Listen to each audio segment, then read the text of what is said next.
No niin, tervetuloa jälleen kerran Tehtaan Takun testikeittiöön ja tällä kertaa meillä on tarjolla rummun pärinää. A5, väkyitä, sirloini eli ulkofile pitäisi olla, mutta näyttää kyllä niin kuin joltain muulta ehkä, kun on niin paljon kaikkia eri lihaksia, mutta mennään ulkofileelle. Ulkofilellä mä itse sanoin anatomiaa tuntien jonkun verran, että tämä ei näytä yhtään ulkofilellä, kun ulkofile on yleensä yksi lihas ja tässä on ainakin 3. Ja musta tämä näyttää vähän entrecoolta, että tossa olisi se niinku rasvasilmä ja sitten tässä on näitä muita pienempiä lihaksia, mutta en todellakaan en löysi rahasta vetoa siitä, että onko se outo ulkofile sit, jos se pitää paikkansa. Kyllä. Erittäin paljon rasvaa, koska on A5 on se korkein marmoriluokka käsittääkseni.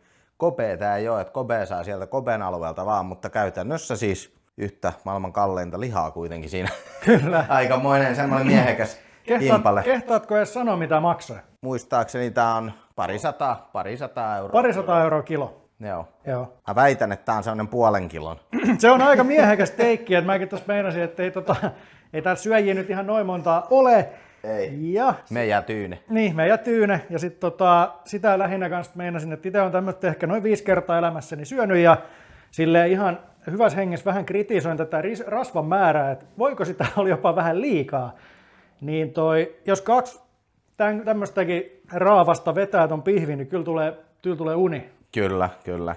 Ja mun mielestä, mitä itsekin on näitä syönyt, niin nämä on vähän liian rasvasia ehkä sillä omaan makuun. Että ei tässä niinku, onhan noin hyviä, mutta sä käytännössä toi pelkkää rasvaa. Sepä se, että kyllä niinku raja menee jossain, ja mä sanoisin, että tässä on menty se yli jonkun matkaa sitten jo, että se rupeaa ällöttää ihan suoraan sanottuna, että sama kuin sä tekisit voileivän, missä on 2 tuumaa voita päällä. Sitä voi semmoisen pienen haukun ottaa siitä kulmasta, mutta kyllä jos sen kaiken syö, niin tulee paha olo. Kyllä, mutta onneksi meillä on Heinz siellä kovarissa. Mä lähdin tästä tämmöisellä taktiikan liikenteeseen, meinasin, että jollainhan sitä pitää taittaa ja mikä on parempaa kuin ketsuppi ja nimenomaan Heinzin ketsuppi, niin lisukkeet meillä on tässä jo valmiina, niin ei sit tarvi enää kuin kypsentää se. Joo. Meillä ei oikein ollut mitään ideaa tähän jaksoon, niin tästä tuli vähän tämmönen. Siinä on vaan yksi helvetin kallis ja iso pihvi, niin katsotaan mitä tapahtuu. On yhden kerran sen virheen tehnyt, että siis mä grillasin tämmöisen pihvin ja voin sanoa, että paloturvallisuussyistä niin en voi kyllä suositella grillaa sitä ihan hiilillä tai kaasulla tai millikin grillaattekaan, koska voitte kuvitella paljon tuosta lähtee sitä rasvaa tursuamaan pihalle, niin siinä ei ole mitään muuta kuin yksi nätti rasvapalo sen jälkeen edessä. Niin heitetään pannu tonne grilliin ja pannutetaan tää. Pannutetaan se ja nyt kun kesä on kauneimmillaan, niin kyllähän me pihalla se tehdään. Joo, tehdään. Joo. Ei viitti käryttää täällä sisälle, joten siirrytään me terassille. Kyllä vaan, otetaan työkalut mukaan tosta ja let's go.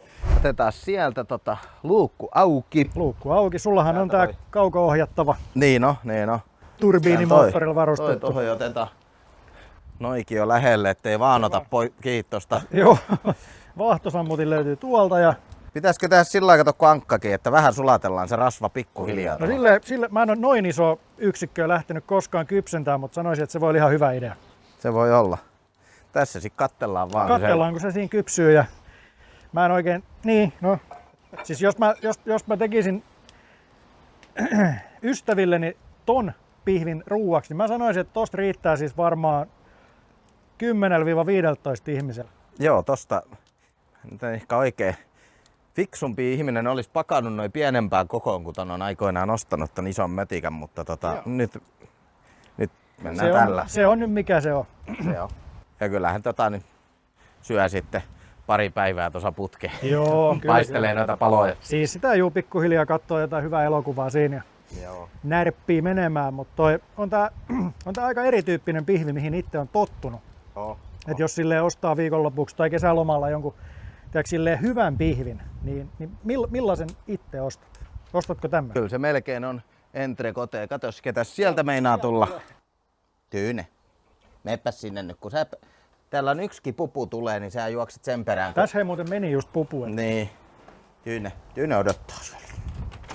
Joo, ei viitti Tyyneä päästä, että saa niin paljon noita pikkupupuja nurmikolla, että se lähtee niitten perään aika just hanakasti. Hippasin, vedin yhden kanssa ja sanoin sille, että ei tarvitse tulla enää niin mun mailleni. Hyvä. Mun mielestä on siis entrecote Ja sitten jos on oikein vuosipäivä, niin se on pirun hyvä. Se on Atrian joku, onko se joku premium? Premium Entry on joo. Siinä on niinku se, kun tässähän nyt on oma makuun aivan liikaa jo rasvaa. Ja aivan liikaa hintaa. Aivan liikaa hintaa, joskaan ei sekään nyt halpaa. Kyllä sekin varmaan likemmässä 100 kiloa se premiumi, mutta musta siinä on pirun hyvä siis se marmorointi suhteessa lihaan. Joo, eipä itekään juurikaan tullut. Että tää taitaa olla itse asiassa ainut kimpale, minkä on nostanut, että oikein sattuu vaan jäämään vähän niinku käsiin. Joo. Sen takia tässä nyt vähän mennään tämmöisellä pröystäilyhengessä. Niin, ihmetellään jo. Ihmetellään tässä oikein kylämiehin, että mikä se semmonen onkaan. Mutta kyllä se ja siis ei niinku tarkoitus ole missään nimessä dissata tuotetta missään määrin, mutta pointtina vaan se, että ei kyllä voi syödä niinku pihviä. Ei. Alkupala näppäsenä, kyllä. Erinomainen. Kyllä niinku todella hyvän makuinen on, ei siitä pääse niinku yhtään mihinkään. Mutta se on vähän niinku överi, se on superöveri. Aika kivaa pintaa tulee. Kyllä se sieltä tulee, joo. Toi on myös toi rasvan koostumus, siis nimenomaan ei tän niinku lihaksen sisäisen, vaan tää rasva, niin tää on tämmöstä niinku ihan niinku huoneenlämmössä melkein lähtee sulamaan jo itsessään, et se on aika jännä. Tuolla on vähän isompi klöntti sitä, niin voidaan sit lopuksi vaikka heittää ne kaikki rasva, mikä on siitä lähtenyt, niin tohon liekkeihin, niin voidaan demonstroida mikä se rasvan määrä on. Nytkin sitä on jo tommonen, tiiäks. Mä täällä hakee noin isommat pihdit. Se on oikein hyvä idea. Vetäis sen ennen kuin se rupee palaan ihan täysin. Ei palaa, näyttää oikein hyvältä. Olo pitää 4 vasta tuolta. Joo, kyllä ei se ihan niinku... Tää ei kyllä käyttäydy ihan samalla tavalla kuin normaali. Ei, tää on 6-1. Juu. Siitä vois tämä makurasva reunan voisi koittaa, jos se on suinkin mahdollista, niin vähän rapeuttaa tai jotain. Se on ehkä vähän ällöttävän näköistä. Sitä on flubberia tuossa aika runsaasti. Mutta kyllä tosta kun lähtee miettimään sitä, mä en tiedä näkyykö liekit siinä saakka. Todennäköisesti näkyy, mutta... Joo, jos sen grillaista saa. Joo, niin se olisi kyllä niinku... ei hyvä. Maailman kallein sytytyspala. Joo. Tekee semmosia kuutioita saunanpesään. Pitäisikö se ottaa pois? Mä luulen, että se on nyt hyvä. Oliko sulla joku lautanen siinä? Jos se nyt on hyvä, niin se on hyvä. Se on hyvä siinä. On niin hyvä. Kato. Siinä on oikein hyvä. Aika nätin näköinen hei. On hyvä. Annetaan siinä hetki hetken tekkeentyy. Videoon, kun rupeaa pikkuhiljaa olemaan valmis. Ei ole paha enää ketsupista sinetti pois ja piipaloimaan. Joo. Tehtaan takuulla nämä tulee vähän lennosta nämä videoaiheet aina välillä, mutta älkää antako se häiritä, vaan painakaa sitä tilaan nappia, niin näette lisääkin jatkossa. Just näin. Meidän pitäisi pikkuhiljaa ruveta jotain uusia tuotteitakin tuonne kaupan hyllylle suunnitteleen. Tää kesä nyt menee väkisin ohi tässä, mutta... Tää menee tässä, mutta siis tuossa oli juttua tuossa burgerijaksossa noista perunasämpylöistä, niin ei ole tunguksi saakka. Ei. Suomen kauppojen hyllyillä siis hyvin nimenomaan. Mä puhun äärimmäisen intohimoisesta perunasämpylöiden puolesta. Siellä on 1 vai 2 kotimaisen tekijän perunasämpylöitä nimenomaan burgeria varten optimoitu. Lähtökohtaisesti ne on aina liian isoja meidän mielestä. Ja sitten ne on muutenkin vähän semmosia huttusia. Perunasämpylässä on sitä teksturaalista integriteettiä. Ja sitten kun saa vielä sen koon semmoiseksi sopivan kokoiseksi, niin sille tarvitsisi sit löytää joku. Se on kätteen sopiva. Niin. Mä sanoisin, että semmoinen 6-7 senttiä halka sieltä. Se on vähän enemmän. Mä sanoisin, että se on 8-9. Niin. Tätä vähän takas. Se voi olla. Tommonen. Et niitä voi syödä niinku 2. Niin. Sillä lailla, ilman, että lähtee taju. Joo. Ja sekin on just, että pakastesämpylöitä ei niinku oikein oo, koska se on mun mielestä niinku aika todella kätevä. Silloin voi ostaa ison pussin ja ne sulaa niin äkkiä. Sama kuin pakastepulliahan on pilvin pimein, mutta... Juuri näissäkin. Mennäänkö sisälle? Tässä on niin hemmetin kuuma. Joo, mennään vaan. Ei ole rasvaa, kato, niin palaa. Pitää nyt ton tohon alle, niin se on helppo heittää vaan tiskikoneeseen. Sieltä meidän piffi. Siellä on piffi. Mä olin tänään lisuke vastaava. Päästin itteni vähän helpommalla. Mitä yleensä... Mä luulen, että toi toimii. Toimii. Ei se sitä mitenkään pilaa. No, milloin ketsuppi on pilannut yhtään mitään? Heitetäänkö tohon päälle pippuri ja suola nyt? Eikö se voisi olla? Pidetään se silleen simppeleen. No, niitä ei kannata oikein etukäteen heittää, kun ne ehkä palaa tuossa Joo, no en tiedä välttämättä. Niin, suurin osa varisee veksi. Niin. Se on myös vähän henkilöstä riippuen, mutta mä oon itse sanonut, että jos se laittaa ennen syömistä, niin se on aika hyvä. Joo. Suurinta rasvaa otan tuolta. Nämähän on niinku pihvifriikin paloja, näin sehän rakastaa aina Sitten pelkkää läskiä. pelkkää läskiä. Pelkkää läskiä. Joo. Kyllähän joulukinkussakin, kun sä otat sitä rasvaa siihen mukaan. On tässä vähän näitä eri lihaksia, niin mä melkein tosta On vähän siinä. erottelen. Siinä on noita, niinku selkeästi 3 isointa. Joo. Millain tuolta syitten Siitä vaan. mehukkaan näköistä, vaikka tästäkin näkee, että aika kypsäksi on tääkin pala mennyt, mutta Se on aika hyvä. Toi on myös niin iso ja tosiaan siinä on eri lihaksia, niin että sä nyt tuommoista murkulaa saat täysin toi kypsyiseksi yhtään tai niinku siis suuvidessa saa tietty, mutta niinku grillissä. ei. Otetaan. Tosta näkee. Tosta editoi ja sitten zoomaa tohon, niin näkee. Oi. Oi. Otetaanko siitä Otetaan vaan. ihan pelkiltään tosta? Katsotaan.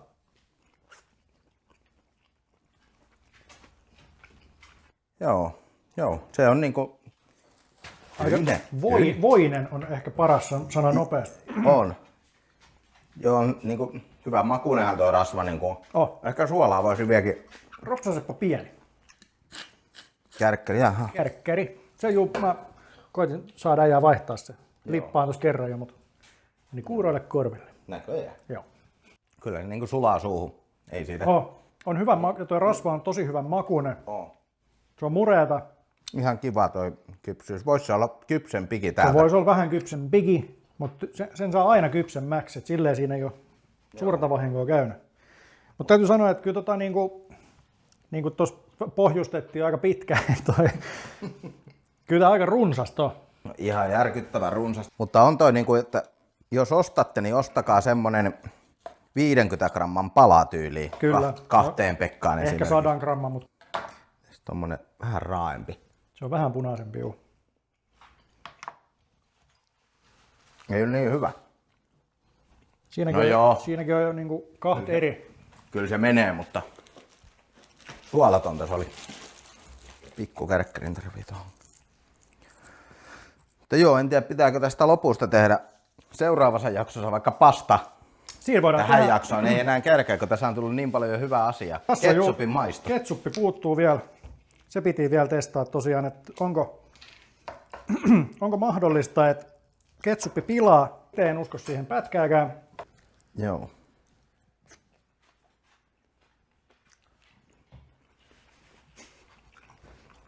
Joo. Maistuu ihan lihalle ja ketsupille. Niin maistuu. Mulla tuli mieleen heti vaan lihapullat. Mä ensin just sanoin, että mulle tuli siis mieleen hampurilainen, koska tuossa on aika paljon rasvaa ja siis eihän tää niinku teoriassakaan, siis tässä on aika paljon happoa ja makeut, mikä leikkaa sitten taas tuota suolaa ja rasvaa. Et teoriassahan tää toimii. Onhan se vähän outo makuyhdistelmä siis pihvin kanssa ketsuppi. On ja se omalla tapaa vie vähän tuon hyvän rasvan maun, että siinä ei maistu enää niin Peittää. paljon toi. Niin. Siis kyllähän tää dominoi maullisesti. Kyllä. Että ei tää mä pitäydyn kannassani. Sanotaan niin päin. Tää on just sitä osastoa, että jos ei ole ikin testannut, niin voi kyllä suositella testaamaan. On tää niinku äärimmäisen hyvä. Tää on niinku todella hyvän makuusta. Ei varmaan tule pettymystä. Ei tuu. Mutta älkää tehkö itsellenne semmoista kerralla semmoista Ei. 200 gramman kunnon steikkiä. Joo, en itse ainakaan tekisi. Vähän tolleen paljon siinä on Kyllä. rasvaa. Vähempikin, sanoisin, että se olisi parempi pihvi, jos siinä olisi vähemmän rasvaa. Joo. Mä en tiedä, pitäisikö toi vetää kuutioiksi ja tehdä seuraavassa jaksossa carbonara nopea. Tähän vaan. Wagyu nara. Joo, eikä siinä kun seuraavaan jaksoon Kyllä. tehdään carbonaraa ehkä. Jos ei tehdä, niin sitten ei ole tehty. Joo. Tai voi olla, että onkin tehty, mutta ei ole kuvattu. Niin, saattaa olla. Se kamera pitää muistaa laittaa päälle. Että Niin, se nauhoittaa. totta. Joo, Joo. kyllä. Kyllä, ei mitään. Ei mitään. Mulla tulee puhelu, mun täytyy ottaa se. Niin, palataan. Se on mara. Joo. No niin.